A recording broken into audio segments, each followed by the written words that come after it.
الله من الشيطان الرجيم. بسم الله الرحمن الرحيم. بسم الله الرحمن الرحيم. الحمد لله والصلاة والسلام على رسول الله وعلى آله وصحبه، أما بعد.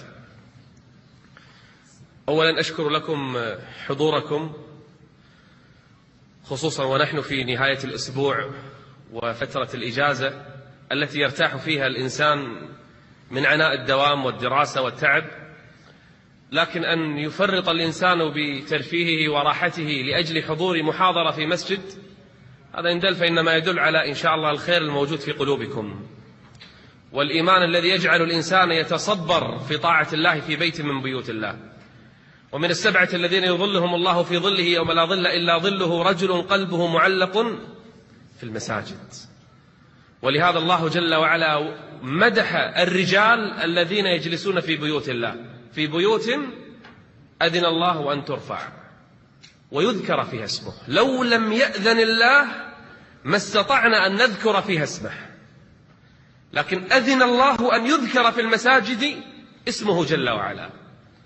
أذن الله أن ترفع ويذكر فيها اسمه، يسبح له فيها بالغدو والآصال رجال ما صفاتهم؟ لا تلهيهم تجارة ولا بيع عن ذكر الله وإقام الصلاة. إذن هنيئا لنا جميعا أننا في هذه الساعة التي يقضي أكثر الناس أوقاتهم فيها في الغالب في الدنيا، نحن تركنا هذه الساعة لله جل وعلا وجعلناها في بيت من بيوت الله. إذن أشكر لكم حضوركم، وأسأل الله جل وعلا أن لا يحرمنا جميعا الأجر، وأن يجعل هذا المجلس في موازين حسناتنا يوم أن نلقاه. قصة النهاية، أي نهاية؟ أقصد فيها نهاية هذه الدنيا. متى يتوقف التاريخ؟ في أي سنة؟ في أي شهر؟ في أي يوم؟ في أي يوم عداد التاريخ سيقف ويقول لهذه الدنيا وداعا؟ متى يتوقف كل شيء في هذه الدنيا عن الحركة؟ متى يفنى على الأرض كل حي؟ كل من عليها فان، إنس، جن، طير، حيوان، حشرات، دواب. سيأتي يوم يسكن فيه كل شيء، كل حي يموت. كل من عليها فان ويبقى وجه ربك ذو الجلال والإكرام. ما قصة النهاية هذه؟ ومتى نصل إلى هذا اليوم؟ ومتى ستكون؟ هذا السؤال مراودنا إحنا وبس، راود حتى الصحابة كانوا يأتون إلى رسول الله فيسألون بعضهم، يقول يا رسول الله متى الساعة؟ متى تقوم؟ متى تنتهي الدنيا هذه؟ وكان النبي يرد عليهم فيقول، يعني ليس السؤال متى الساعة، السؤال ما أعددت لها، ماذا عملت لذلك اليوم؟ هنا السؤال. لكن تريد أن تعرف القصة، فالقصة مذكورة، وكيف ستكون النهاية موجودة، وما العلامة التي إذا دقت فاعلم أنها اللحظات الأخيرة. خلاص نحن الآن في الحقبة الأخيرة في تاريخ الدنيا، لكن هذه الأخيرة فيها أيضا فترة أخيرة. إذا بدأت الواحد يمكن حتى التوبة ما تنفعه، حتى الاستغفار ما راح ينفعه. والله لو بكى بعض الناس في يوم من الأيام على الأرض، لو بكى بعض العصاة دما لما قبل الله توبتهم. يوم يأتي بعض آيات ربك لا ينفع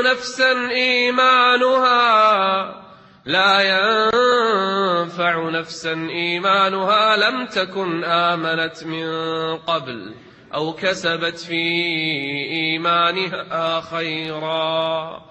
اللي ما كان يصلي ما راح تنفع الصلاة، صاحب الزنا ما راح تنفع التوبة، وشارب الخمر لن تنفعه والله لو بكى دما. ما انتهت الدنيا، لكن هذه الحقبة الأخيرة.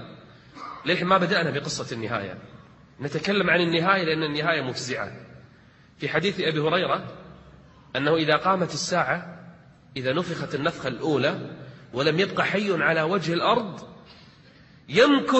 تمكث الأرض هكذا فيرسل الله عليها غيما على الأرض وينزل عليها مطرا شديدا، وتخيل كل الأرض أموات، وتخيل المطر ينزل وما فيها حي، حتى الحشرات ما في، حتى الطيور ما في، حتى الجن ما في، كل أموات، ويرسل الله مطرا. طيب المطر ليش المطر؟ ينبت بالمطر أجساد الخلق. شفت البذرة كيف تنبت منها شجرة؟ ذلك المطر بعد النفخ تنبت به، لأن كل جسد يبقى منه جزء من العظم صغير عجب الذنب، آخر جزء في العمود الفقري يبقى منه جزء ما يتحلل، تكون هذه مثل البذرة. هذه البذرة تنبت منها أجساد الخليقة كلها. شيء خوف، يمكن نفس المكان 20-30 جثة، تنبت الأجساد فوق بعض البعض، وأجساد تحللت منذ آلاف السنين.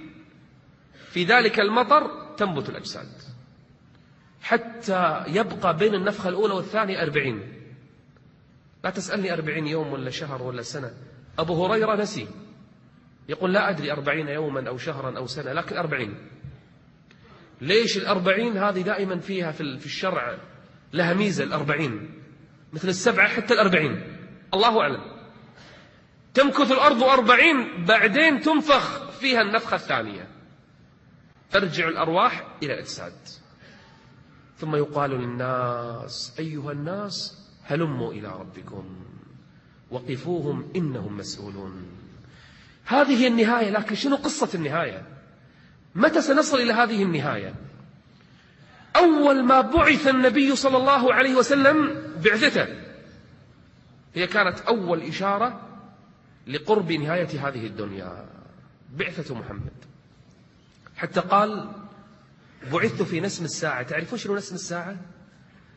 أحيانا العاصفة، أهل البادية يعرفون هذا، اللي يعيشون بالصحراء، يقول لك الحين بعد ساعة أو اليوم راح تجي عاصفة.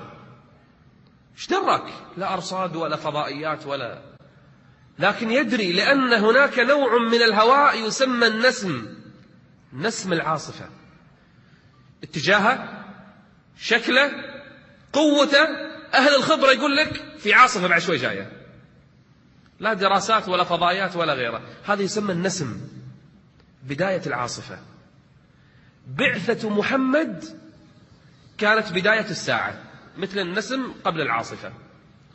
قال بعثت في نسم الساعة، مثل بداية العاصفة.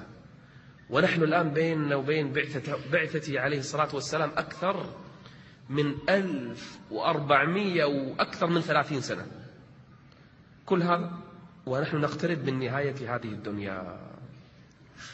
قسم العلماء الساعة وأشراطها إلى قسمين، صغرى وكبرى، صح ولا لا؟ نعرف هذا. لكن بعض الناس الذي ما يعرفه يظن لازم الصغرى تخلص عشان تبدأ الكبرى. هذا خطأ. بل بعض الصغرى ما راح تطلع إلا في نهاية الكبرى، وراح تسمعون بعد قليل. الصغرى أكثر من 100 وبعضهم وصل ل200 علامة من علامات الساعة الصغرى. وانت جاي من بيتك للمسجد شفت علامات الساعة، مستحيل ما شفت. تفتح الجرائد يوميا تقرأ علامات الساعة، بل افتح الأخبار، ما في أخبار في الدنيا تفتحها إلا تقرأ فيها وتشوف علامات الساعة. ما تشوفون كثرة القتل والهرج؟ هذه من علامات الساعة. ما تشوفون تطاول في البنيان؟ علامات الساعة. أليس الآن ميزة يصدق الكاذب ويكذب الصادق، يخون الأمين ويؤمن الخائن؟ ألم ينطق الرويبضة عندنا في الفضائيات والإعلام والدنيا؟ من الذي يتكلم اليوم؟ تافه يتكلم في أمر الأمة الإسلامية، رويبضة. من علامات الساعة ضيعت الأمانة. يوم من الأيام تابعي وصحابي يمشيان في مكة، شوف الخبر اللي في حكم المرفوع، الصحابي ما يأتي بكلام من عنده. التابعي يسأل الصحابي متى تقوم الساعة؟ شوف ايش قال له، قال إذا رأيت مكة. هذا الكلام متى؟ زمن التابعين. قال إذا رأيت مكة. شفت هذه مكة؟ شنو كانت مكة؟ بيوت طين، تراب، كعبة، هذه مكة. قال إذا رأيت مكة قد انبعجت كظائم، يعني حفر فيها أنفاق. ايش درى الصحابي أصلا؟ من أخبره؟ حتى الخيال ما كان يتخيل هذا. إذا رأيت مكة قد انبعجت كظائم، صار فيها أنفاق، وعلى بنيانها رؤوس الجبال، صار البنيان فيها أعلى من الجبال، فاعلم أن الساعة قد أظلتك. خلاص. فهل ينظرون إلا الساعة فهل ينظرون إلا الساعة أن تأتيهم بغتة. إيش ناطرين البشر؟ البشر ناطرين يستيقظون في الصباح ويسمعون النفخ بس. هذا اللي ترى أكثر الأمم اليوم، أكثر الأمم في الدنيا في ضياع وظلام. كم حنا؟ ربع الأرض أقل، أكثر من 3/4 في الأرض ما يعرفون الله. حتى أمة الإسلام أغلبها جهل. من الذي يعرف الله على علم وبين اليوم؟ القلة القليلة ترى في الأرض. فهل ينظرون إلا الساعة أن تأتيهم بغتة فقد جاء أشراطها.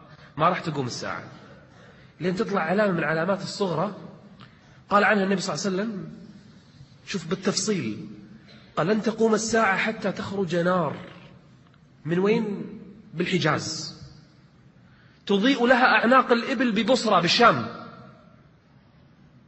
نار تطلع بالحجاز وظلها بالشام. والله شو النار هذه؟ تقول لي متى راح تطلع؟ أقول لك هذه طلعت في القرن 7 الهجري وخلصت.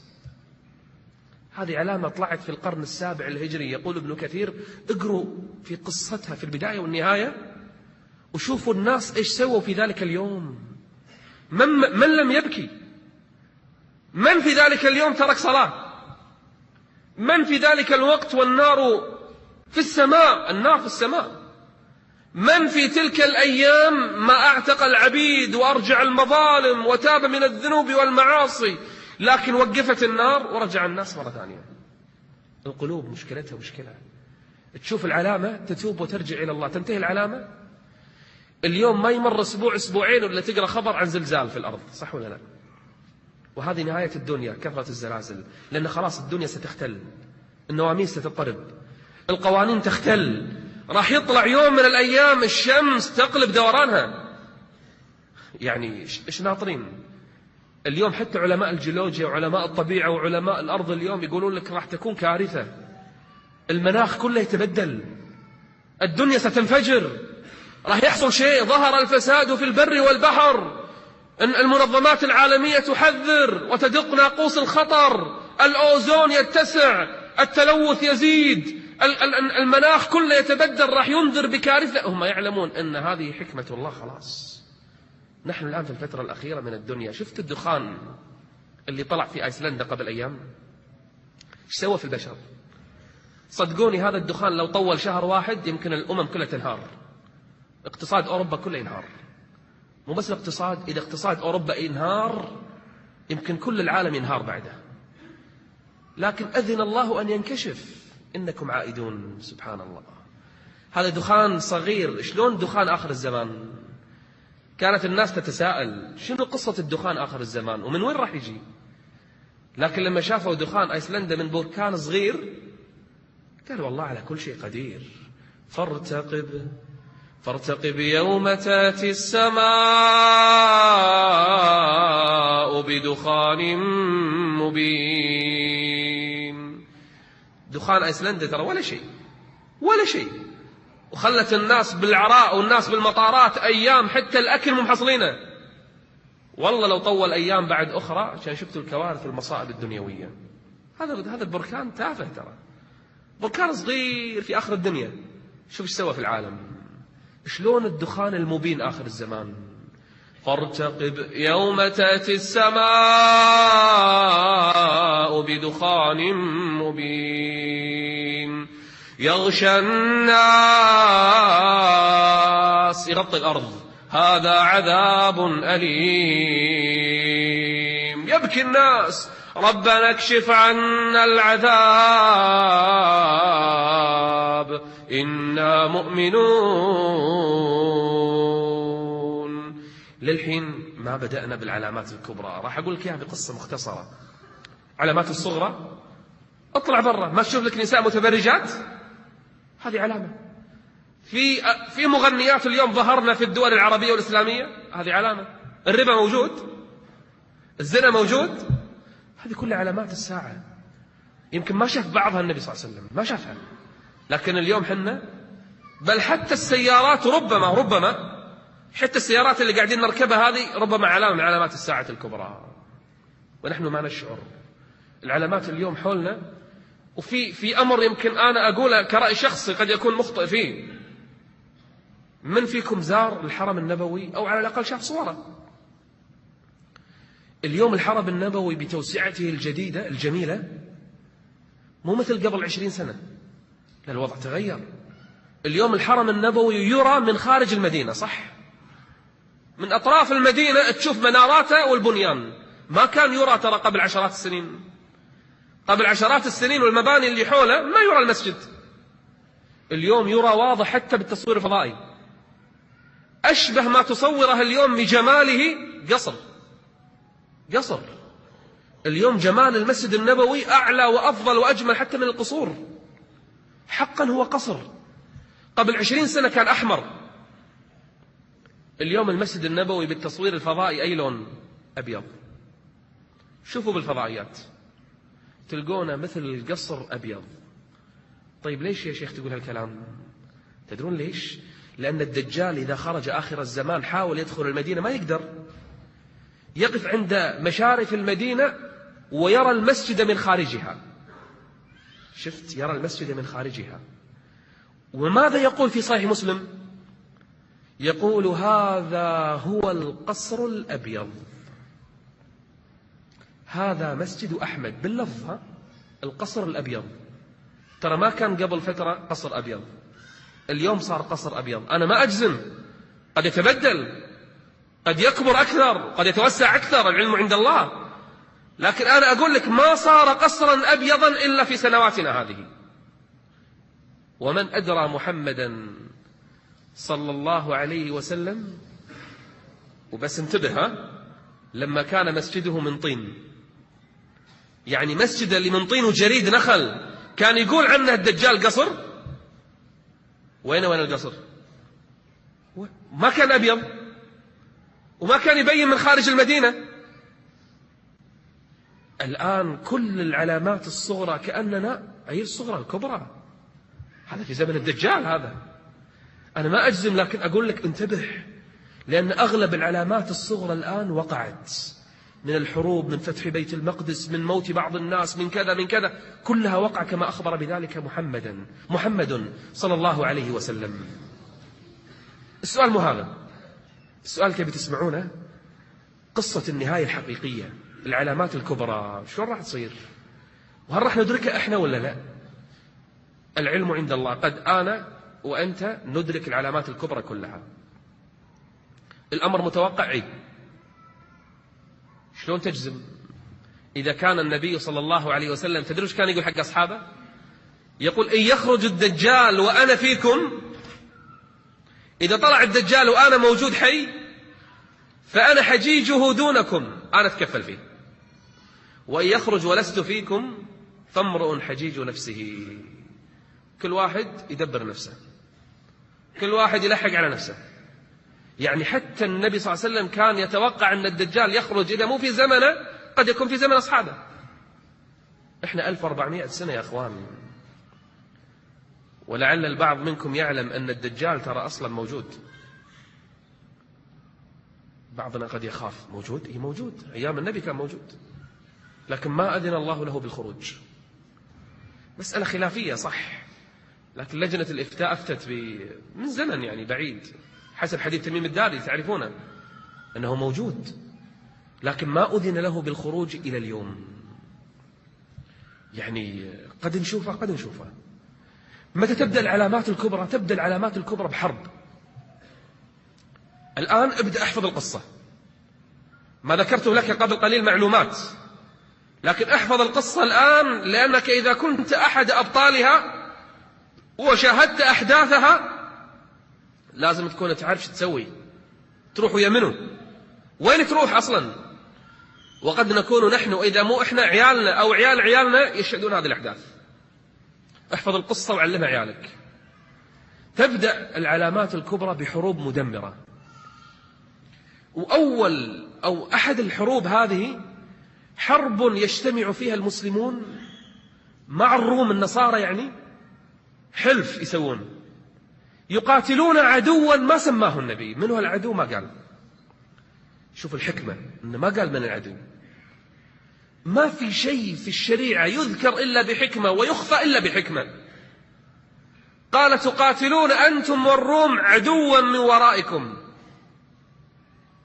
بعض المحللين الحين السياسيين أو اللي قاعد يسمعني قد يتخيل دولة من الدول العظمى، قد يتخيل عقيدة من العقائد المدمرة الكبرى، قد يتخيل شعب من الشعوب إحنا والروم يعني النصارى حلف يصير بيننا، نقاتل عدو وننتصر.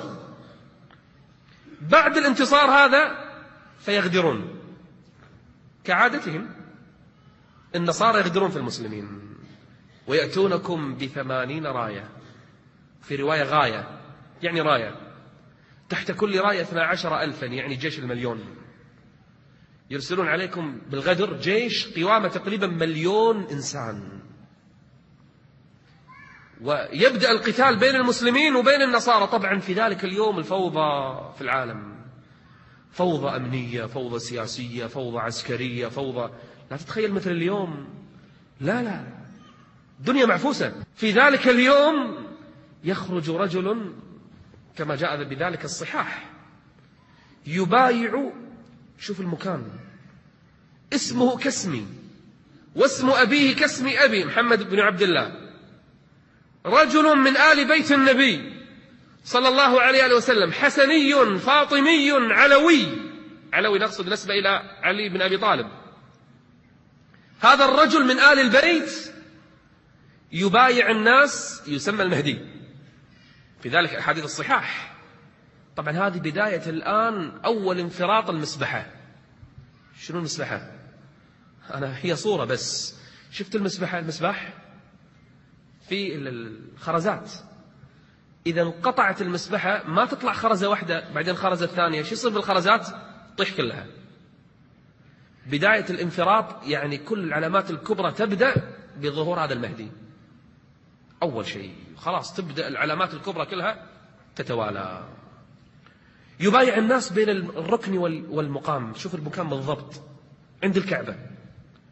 يبايع أهل الإيمان وأهل العبادة وأهل الدين، يبايعهم على أي شيء؟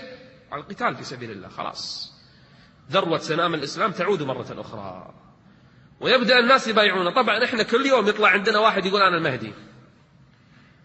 إحنا عندنا بالكويت واحد من زمان يقول أنا المهدي، مجنون ترى. في كثيرين يدعون المهدية أو المهدوية لأنهم يعني أضغاث أحلام، شافوا حلم بالشيطان، ولا يبي السمعة والشرف، أو رجل في شيء مرض نفسي. لكن المهدي آخر الزمان يعرفه أهل التقوى والإيمان والعلم والصلاة. علماء الأمة هم الذين يعرفونه، مو هو يدعي أنه هو المهدي، بل يدفع دفعا. ولهذا حنا نقول حق الناس نجوم الهداية والهدى ترى علماء الأمة، خاصة في آخر الزمان. ولهذا إذا مات العالم ثلم في الإسلام، إذا مات العالم ثلم في الإسلام ثلمة، والله ما تسد. علماء الأمة هم نجوم الهدى في آخر الزمان، هم الذين يجمعون ويتواطؤون على اعترافهم بأن هذا الرجل هو المذكور في الأحاديث. تبي تتأكد أن هذا هو ولا ما هو، الروح مبايعة ولا لا؟ تبي تتأكد؟ يخرج إليه جيش يقاتله.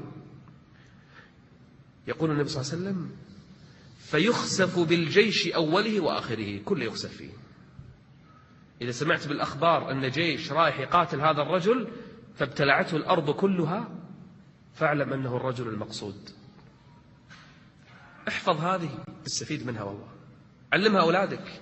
إذا شفتوا مثل هذا الرجل وخسف بالجيش اللي يقاتله، على طول روحوا كونوا جنود له، بايعوه خلاص، لأن آخر الزمان الحق معاه، فيبدأ القتال في سبيل الله وراء هذا الرجل المهدي، ويبدأ الناس بالجهاد. طبعا الأحاديث كلها جاءت بالخيول والسهام والنبال، الله أعلم هل هي على الحقيقة على ظاهرها، أو هي مجاز لأن الناس ما راح يعرفون شيء اسمه دبابة وطائرة وصاروخ، يمكن الناس ما تعرف في ذلك الزمان فذكرت هذه الألفاظ، الله أعلم. لكن المهم أن هذا الرجل يبدأ بالقتال ويفتح الله عليه الفتوح، لأن النصارى غدروا، فيبدأ المسلمون الآن بالقتال. طبعا معسكر أهل الإيمان في آخر الزمان وين؟ الشام. خلاص جند الله وقلعة الإسلام تصير هناك في الشام، ويرجع الناس للقتال في سبيل الله، وقيادتهم يتوجهون وين؟ إلى تركيا. ويبدأ الفتح الإسلامي متوجهين وين؟ إلى أوروبا، يبدأون يدخلون تركيا والقسطنطينية، يتوجهون وين؟ رأس بلاد النصارى وين؟ إيطاليا، روما، كما جاء في الحديث بالضبط، تفتح القسطنطينية بعدين وين؟ روميا، فيذهبون إلى روما يفتحونها، وجند الله يتقدمون إلى أوروبا. والله إيطاليا، هذا الحديث، يصلون إلى إيطاليا إلى روميا، فيصرخ فيهم الشيطان. يعني تبدأ القصة الحين بنوع من الخوف، حنا نخاف. يصرخ الشيطان في أهل الإيمان، أهل الإيمان مجاهدين، وين أهلهم وعيالهم؟ في بيوتهم جالسين، خلوا عيالهم وأهلهم رايحين في القتال. يصرخ فيهم الشيطان أن الدجال قد خرج في ذراريكم. طبعا كذاب، ليش؟ يبي يوقف الزحف الإسلامي، يريد أن يوقف الفتح الإسلامي، فيصرخ فيهم أن الدجال قد خرج، أن الدجال قد خرج. فيرسل قائد الإسلام في ذلك اليوم، يرسل 10 فوارس، حط خط تحتها 10 فوارس عشان يتأكدون من الخبر، طلائع. يقول عليه الصلاة والسلام: أعرف أسماءهم وأسماء آبائهم وألوان خيولهم، هم خير فوارس على وجه الأرض يومئذ، اللهم اجعلنا منهم. من يحوز على هذا السبق يكون 10 يتقدمون ليكتشفوا الخبر هل صحيح ولا لا. في ذلك الوقت وهم راجعون قافلون يأذن الله بخروج الدجال، كان كذبا لكن يأذن الله بخروجه. يخرج وين؟ بين خلة بين الشام والعراق، بين سوريا والعراق، في مكان قرية، طبعا هو مو هناك مكانه، لكن هناك يبدأ بالإعلان ويظهر أمره في ذلك خلة بين الشام والعراق، وهم راجعين الآن من أوروبا، ترى في طريقهم صار. والمشكلة الواحد وين؟ أهله، عياله، اللي مو محصن أهله وعياله مشكلة، اللي مو محفظهم فواتح الكهف مشكلة، اللي مو معلم عياله على شنو معنى الدجال وكيف العصمة منه وشنو فتنته، قد يقعون أعظم فتنة على وجه التاريخ. ما خلق الله فتنة منذ أن خلق الأرض إلى أن تقوم الساعة أعظم من الدجال، عشان كذي أمرنا بالاستعاذة منه قبل كل سلام، ومن فتنة المسيح الدجال. يرجع أهل الإيمان، طبعا الآن ما في جهاد للدجال، لا لا لا، الآن كل واحد يلحق على أهله،